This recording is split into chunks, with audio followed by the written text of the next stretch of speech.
পবিত্র নারী, সতী নারী, তিনি আর অন্য কেউ নন, তিনি হলেন আমাদের পূর্বের নবী ঈসা রুহুল্লাহর মা। আপনারা সবাই নাম শুনেছেন, ঈসা রুহুল্লাহ বিনা বাপে তৈরি। ঈসা রুহুল্লাহর কোনো বাপ নাই, অটোমেটিকলি মায়ের রেহাম থেকে ঈসা রুহুল্লাহ এসেছেন মা মরিয়মের কোল থেকে। ও বাবাজিরা, ভাইরা আমার, এই ঈসা রুহুল্লাহর মা ইনি ছিলেন বাইতুল মুকাদ্দাস, যেটাকে বলা হয় প্যালেস্টাইনের দেশ, যেটা মসজিদুল আকসার নামে, মসজিদুল আকসা কোরআনি ভাষায় বলা হয় মসজিদুল আকসা। যে আকসা ইসলামের প্রথম কিবলা, এই প্রথম কিবলার উনি ঝাড়ুদার ছিলেন, ওনার বাপ।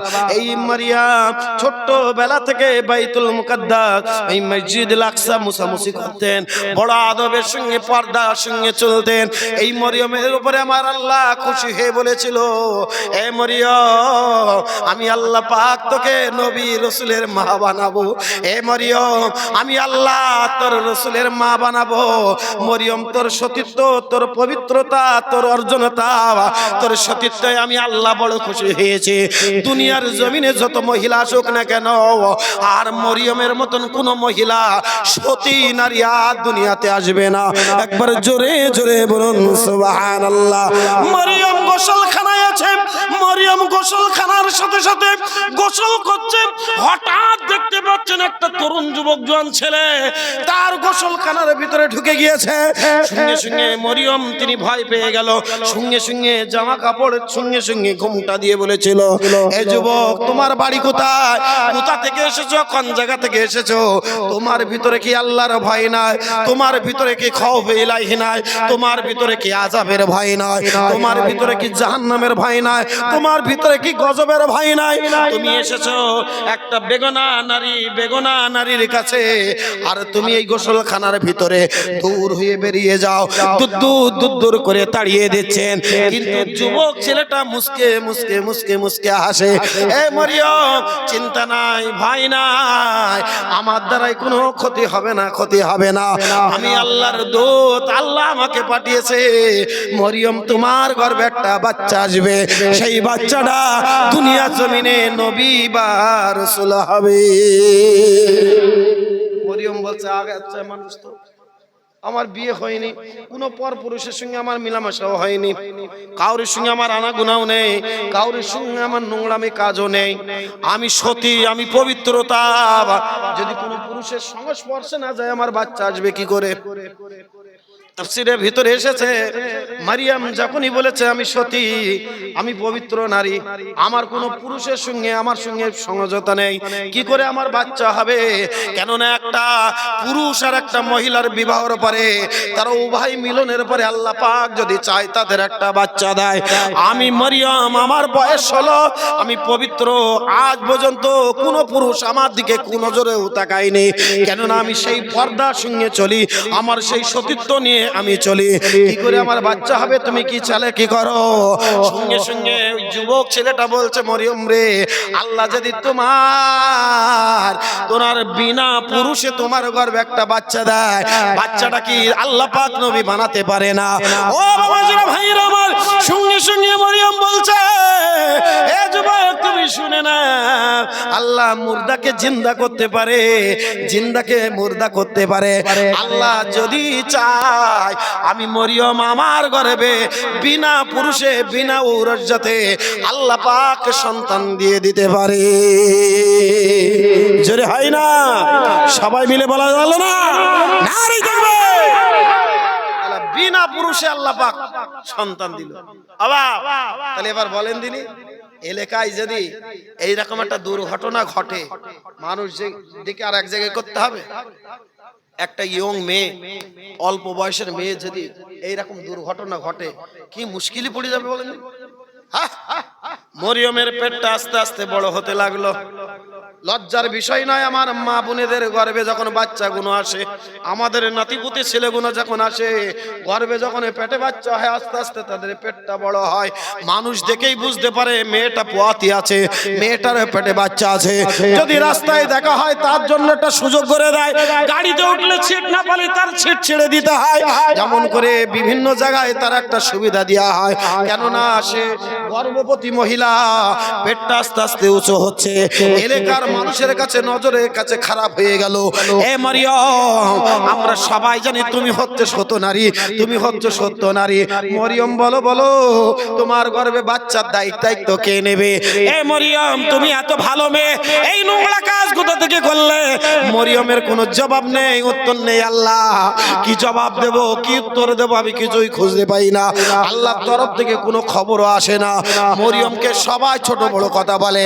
একদিন, দুদিন, 3 দিন, 4 দিন করতে করতে 6টা মাস যখন হয়ে গিয়েছে, মরিয়ম আলাইহিস সালামের পেটটা আরো উঁচু হতে শুরু করেছে। এলাকার মহিলারা, এলাকার মানুষের কাছে বলতে শুরু করেছে। এলাকার মোড়ল, মাতব্বর, মেম্বার সবাই চলে এসেছে, গ্রামের মানুষ। এ মরিয়ম, এখনো বলো রাস্তা আছে। তোমার সঙ্গে যদি কোনো খারাপ, কোনো সন্তান, কোনো ছেলে যদি খারাপ কিছু করে থাকে, এই বাচ্চার দায়িত্ব তোমার কাঁধে তুলে দেবো, তার সঙ্গে বিবাহ দিয়ে দেবো। বলো বলো দেখি, এই বাচ্চার বাপকে, এই বাচ্চার দায়িত্ব কে নেবে? মরিয়ম কোনো কথা বলে না। মরিয়ম যদি বলে আল্লাহর তরফ থেকে বিনা পুরুষে, বিনা ওরের যাতে আমার গর্ভে বাচ্চা এসেছে, দুনিয়ার কোনো পাগলও বিশ্বাস করবে না। আরে এটা কোনদিন হয় নাকি? একটা পাগলও বিশ্বাস করবে না। ভণ্ডামি জায়গা পাওনি, আল্লাহর তরফ থেকে কোনো খবর নেই। ছোট বড় লাঞ্ছিত কথা বলতে শুরু করেছে। পরের দিন সকালবেলা যে যার বাড়িতে চলে গেল। মরিয়ম চিন্তা করলে আজ থেকে গ্রামের মানুষের সঙ্গে মুখ দেখাদেখি করবো না। যেই না ভোর হয়ে যায়, নিজের গ্রাম ছেড়ে লোকালে জঙ্গলে গিয়ে বসে বসে আল্লাহ জমিনে আল্লাহ জিকির করে। আবার যখন গভীর রাত হয়ে যায়, মানুষ যখন নিদ্রায় চলে যায়, বনের পশু পাখিও নিদ্রায় চলে যায়, আবার মরিয়ম বাড়িতে এসে কিছু রান্না বান্না করে সারাদিনের খাবার জোগাড় করে আবার ভোরবেলা আবার গ্রাম ছেড়ে চলে যায়। এই করতে করতে প্রায় 6টা মাসের পর থেকে আরো 4টা মাস পার হয়ে গেল। ঠিক যখন আপনার মরিয়ম আলাইহিস সালামের বাচ্চা ভূমিষ্ঠ দুনিয়ার জমিনে হবে, ও বাবাজিরা, ভাইরা আমার, এই মরিয়ম আলাইহিস সালামের মনটা বড় ভয় হয়ে গেল। আল্লাহ, আমার বাচ্চা হব হব ভাব, কে আমার ধরনী হবে, কে আমার পাশে থাকবে? আমার আল্লাহ, আমার গ্রামের মানুষ তো, আমার গ্রামের এলাকার মানুষ তো আমার বিরুদ্ধে আচরণ করে। আল্লাহ, আমার মনটা খারাপ। ঠিক সন্ধ্যা ডোবো ডোবো ভাব হয়েছে, গভীর রাত হয়েছে, জঙ্গল থেকে চলে আসবে, এলাকার মানুষ ঘুমিয়ে পড়েছে, এইরকম পরিস্থিতিতে চলে আসবে। হঠাৎ মরিয়মের কানে আওয়াজ এলো, এ মরিয়ম, তুমি গ্রামে যেও না। মরিয়ম, আজকে রাতটা তুমি জঙ্গলে কাটিয়ে দাও। আমার আল্লাহ পাক তোমার বেটাকে প্রসব করাবে। একবার জোরে জোরে বলুন সুবহানাল্লাহ। মরিয়মের চোখ ভরা পানি। আল্লাহ, আমার বেটা প্রসব হবে, দুনিয়ার জমিনে আসবে, আমার কাছে কেউ নাই, সেই রকম পর্যাপ্ত ব্যবস্থাও নাই।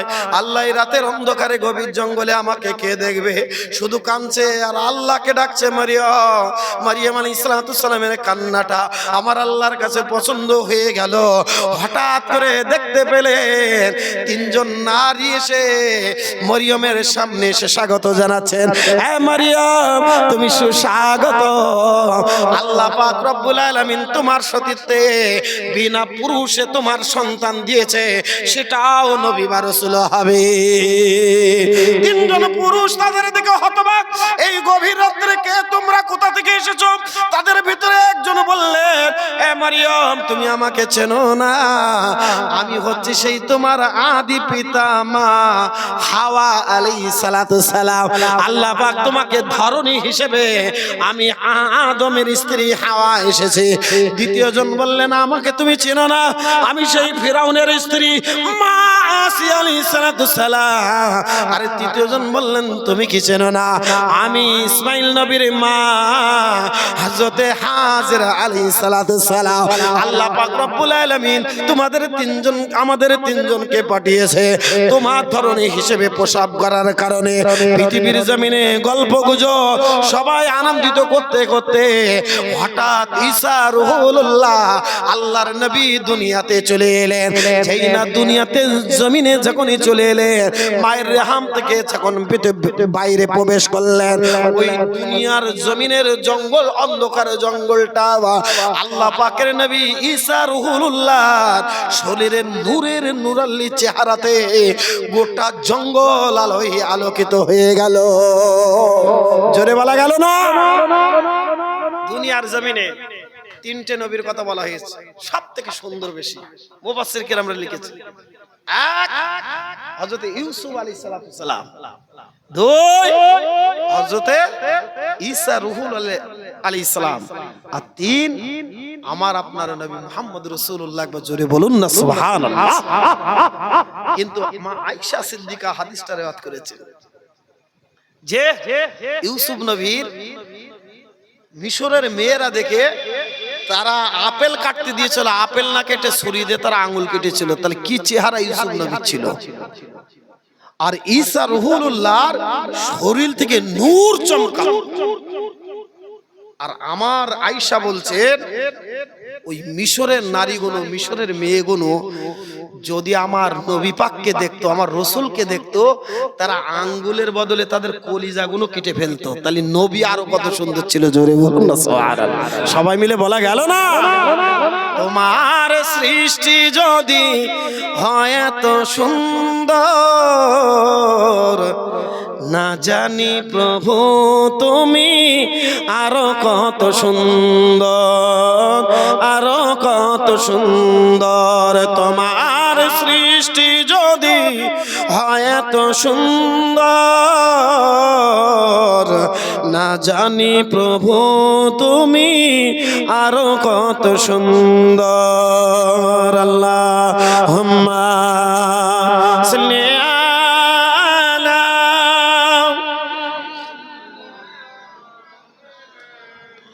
وعلى آل سيدنا। ভাইরা আমার, বাবাজিরা আমার, এবার ঈসা রূহুল্লাহর ঘটনা বলতে বলতে, এই মাহরমের কথা বলতে বলতে অনেকটা ভিতরে ঢুকে গেলাম। ভিতরে ঢোকার কারণে আপনাদের মজবনটা বলছি। ঈসা রূহুল্লাহ দুনিয়ার জমিনে সকাল হয়ে গেল, অনেক লম্বা চওড়া কথা। ঈসা রূহুল্লাহর কাছ থেকে সব বিদায় নিয়ে নিলেন। মা হাওয়া আলাইহিস সালাম বিদায় নিলেন, আসিয়াও চলে গেলেন, হাজরাও চলে গেলেন। এবার ঈসা রূহুল্লাহকে কোলে নিয়ে জঙ্গলের ভিতরে বসে আছেন। আল্লাহ কি করব, এই ছোট বাচ্চা প্রত্যেকদিন রাতের অন্ধকারে যদি জঙ্গলে, ভোরের রাত্রে যদি জঙ্গলে আসতে হয়, সারা দিনটা যদি জঙ্গল থেকে কাটিয়ে যায়, আমার বাচ্চাটা তো অসুস্থ হয়ে যাবে। আমার আল্লাহ পাক আওয়াজ দিলেন, আর লুকোচুরি নয়, আর লুকোচুরি নয়। আজকের বাচ্চাটা তুমি কোলে নিয়ে আর লুকিয়ে নিয়ে তোমার গ্রামের সিধা রাস্তা দিয়ে তুমি তোমার বাড়িতে চলে যাও। ঈসা রূহুল্লাহকে, ছোট বাচ্চাকে, আল্লাহর নবীকে কোলে করে সাদা কাপড় দিয়ে জড়িয়ে যখন ঈসা রূহুল্লাহকে কোলে করে নিয়ে চলে যাচ্ছে, এলাকার মানুষ মরিয়মকে দেখে বলে, মরিয়ম কি আশ্চর্য, তুই এতদিন কোথায় ছিলি, তোর তো দেখা নাই, তোর বাচ্চা ভূমিষ্ঠ হয়ে গিয়েছে। বাচ্চা কবে হলো? মরিয়ম বলছে আজই হয়েছে, ভোর রাত্রেতে। এমন করে এলাকার মানুষ সবাই ছুটে এসেছে বাচ্চাকে দেখার জন্য। এলাকার মানুষ সবাই এসেছে। কি আশ্চর্য ব্যাপার, এর বাচ্চা, এর বাপকে, এর বাপের পরিচয়কে, এ মরিয়ম তুমি পরিচয় দিয়ে দাও। মরিয়মের বলতে বলতে এলাকার মোড়ল মতব্বার সবাই হাজির হয়ে গেল। এ মরিয়ম, এখনো বল তোর এই বাচ্চার দায়িত্ব কে নেবে? এখন আমাদের সঙ্গে সত্য কথা বল। এই বাচ্চাটার দায়িত্ব তার কাঁধে তুলে দেবো, সেই ছেলের সঙ্গে তোর বিয়ে দিয়ে দেবো। কোনো ভয় নাই, ডর নাই, আমরা মোড়ল মাতব্বার এসেছি, আমাদের সঙ্গে তুই বল। মরিয়ম কোনো কথাই বলে না। মরিয়মের মুখ থেকে কোনো জবাব হয় না, চুপটি মেরে বসে আছে। অনেকে অনেক রকম খারাপ মেয়ে, নোংরা মেয়ে, দুশ্চরিত্রা মেয়ে বলে বলে সবাই এমন করে অভিহিত করছে। কিন্তু মরিয়মে চোখ দিয়ে ঝরঝর করে পানি ঝরছে। এলাকার এক মোড়ল বলে, মরিয়ম, নোংরা কাজ করার বেলায় কি তোমার মনে ছিল না তুমি কান্নাকাটি করছো? চোখের পানি তোমার মতন শয়তান মেয়ে এলাকায় আর দেখা যায় না। যেই না বলেছে আল্লাহর তরফ থেকে আবার ইলহাম হয়ে গেল, আওয়াজ হয়ে গেল, হে মরিয়ম, তোমার কাছে যে যাই জিজ্ঞেস করুক না কেন, তুমি চুপটি মেরে থাকো, তুমি বলো আমি কিছু জানি না। যদি কিছু জানতে হয়, যদি কিছু শুনতে হয়, ওই একদিনকারের বাচ্চা ঈসা রূহুল্লাহর কাছ থেকে শুনে নাও। ভাইরা আমার, বাবাজিরা আমার, সঙ্গে সঙ্গে তৎকালীন নবী রাসূলদের জামানায় ছিল, তাদের প্রতিও রোজা ছিল, রোজা ফরজ ছিল। কিন্তু আমাদের প্রতি রোজা যেমন সারা দিনটা না কেউ অনাহারে থাকতে হয়, কোনো রকম পানি পানও করা যেত না, বা যদি পানি পান করে রোজা ভেঙে যায়। আর তৎকালীন নবী রাসূলদের ছিল ঠিক ইতিকাফের মতন, যেমন 10টা দিন আমাদের ইতিকাফে বসে, যদি কাউরির সঙ্গে কথাবার্তা হাসি ঠাট্টা আনন্দ মেতে যায়, তার রোজা ভেঙে যায়। তাই মরিয়ম ইশারা করছে, আমি কথা বলতে পারবো না, আমি ইতিকাফে আছি, আমি রোজা আছি, যদি কিছু জিজ্ঞাসা করতে হয় বাচ্চাকে জিজ্ঞাসা করো। এলাকার মানুষ সব আশ্চর্য, হাসাহাসি শুরু করে। কি আশ্চর্য ব্যাপার, এই ছোট্ট বাচ্চা কি করে কথা বলবেন? আরে মরিয়মের কি মাথা খারাপ হয়ে গেল? বাচ্চাটার পানে বারবার আঙুল দেখাচ্ছে, এ মরিয়ম তুমি নোংরা কাজ করেছো, আর বাচ্চাটার দিকে বারবার ইশারা করছো। তার ভিতরে কিছু বুদ্ধিজীবী মানুষ বলে, তোরা আর কথা বলিস না, মরিয়ম কি বলতে চাইছে আমি একটু শুনতে চাই, মরিয়মকে কি বলতে চাইছে আমি একটু শুনতে চাই। বারবার ইশারা করছে, যা বাচ্চাটাকে নিয়ে আই দেখে। মরিয়মের কোলতে বাচ্চাটা যখনই নিয়ে এসেছে, মরিয়মের এবার আস্তে আস্তে আস্তে আস্তে বাচ্চাটার মুখটা এরকম করে আগলা করছে।